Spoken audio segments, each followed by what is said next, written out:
यदि आप IDTR तेंदुआ 2 सेक्टर 30 अटल नगर HMV की रिफ्रेशर ट्रेनिंग के लिए जाना चाह रहे हैं, तो आपको इस बात का विशेष ध्यान रखना पड़ेगा। यदि आप जन्मजात विकलांग हैं या आप जन्म से हल्के-फुल्के लंगड़ा कर चल रहे हैं या फिर एक्सीडेंट के बाद आप विकलांग हुए या फिर हल्का-फुल्का एक्सीडेंट के बाद से लंगड़ा कर चल रहे हैं, तो आपको आपके ज़िले के RTO ऑफिस से अनापत्ति आवेदन लेकर जाना होगा, तभी आपको IDTR में ट्रेनिंग दिया जाएगा, अन्यथा आपको HME का रिफ्रेशर ट्रेनिंग नहीं दिया जाएगा। यदि आप एकदम हल्का-फुल्का लंगड़ा कर चल रहे हैं और देखने से पता नहीं चल रहा है, तो आप बिना लिखाए जा सकते हैं।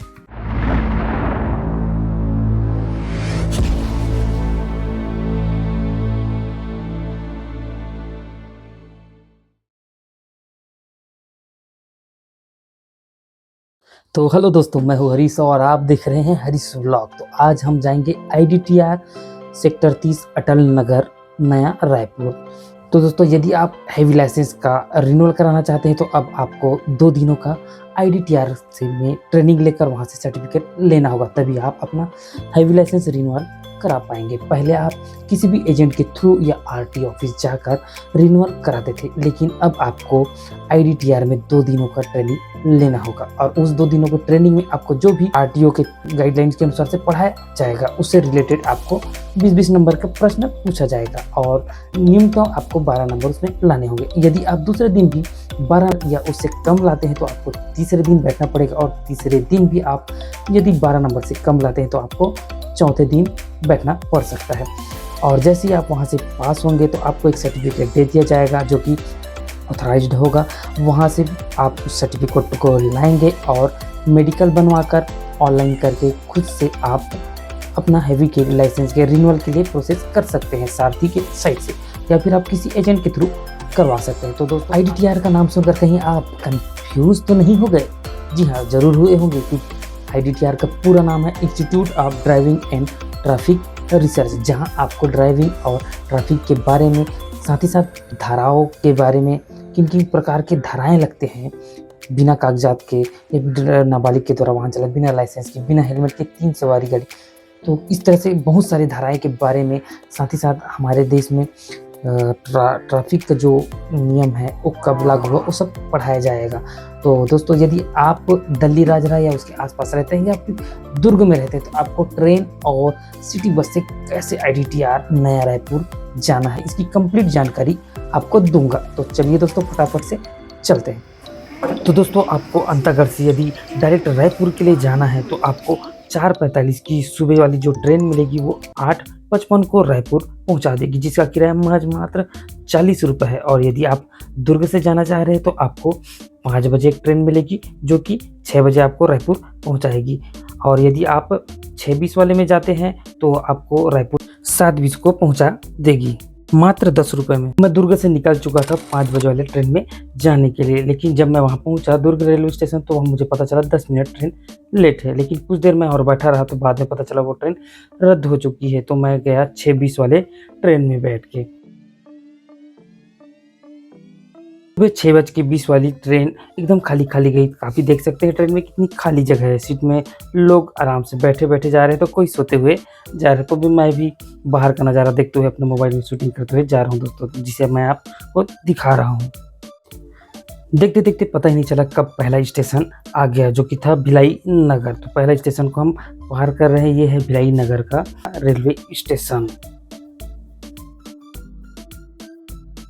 भिलाई नगर के बाद आया हमारा दूसरा रेलवे स्टेशन जो कि था पावर हाउस। फटाक से हम पावर हाउस पहुंच गए। अभी आप देखेंगे कि वीडियो में ज़्यादातर सभी रेलवे स्टेशनों का काम चल रहा है और वो सुरक्षित तरीके से अच्छे से बनाया जा रहा है, सजाया जा रहा है पूरी रेलवे स्टेशनों को। तो ये है पावर हाउस का रेलवे स्टेशन।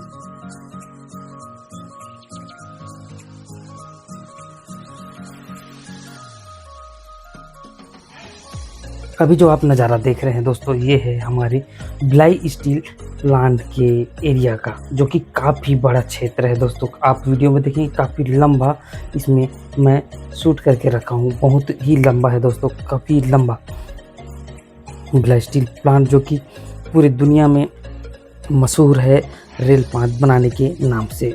यहीं से ही हमारी जो पटरी बनती है पूरे विश्व में सप्लाई की जाती है, पूरे विश्व को हमारे भिलाई इस्पात संयंत्र के द्वारा पटरी बनाकर दिया जाता है। और इतनी अधिक पटरियाँ अभी तक भिलाई इस्पात संयंत्र के द्वारा बनाया जा चुका है कि पृथ्वी को कई बार लपेटा जा सकता है।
तो तीसरा हमारा रेलवे स्टेशन है भिलाई का रेलवे स्टेशन।